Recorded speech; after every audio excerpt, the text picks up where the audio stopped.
L'any 1900, Joan Miquel Avellí i Enric Vinquer es van associar i van començar la seva activitat industrial.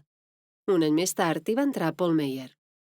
L'empresa es va anomenar Manufactures de Corcho S.A. des de 1916 i el 1930 va ser absorbida per la companyia americana Armstrong. La fàbrica va créixer i va arribar a ocupar el sector nord-est de la vila de Palafrugell.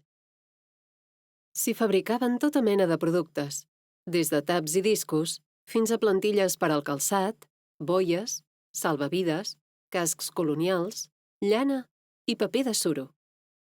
A la dècada de 1920 va ser líder en exportació industrial de tot el país. Destaquen els elements arquitectònics modernistes projectats per l'arquitecte General Guitart Lostaló, 1859-1926, la torre dipòsit d'aigua, la façana del carrer Pi i Margall i el xalet de Joan Miquel Avellí.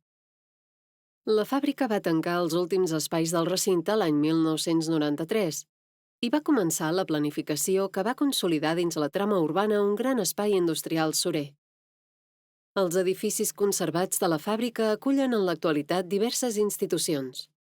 Museu del Suro de Catalunya, Museu d'Escultura Fundació Vila Cases, Espai Polivalent La Bòbila, Institut Català del Suro, Associació d'Empresaris Surers, Plaça dels Forns i el xalet, la Fundació Modest Cuixart.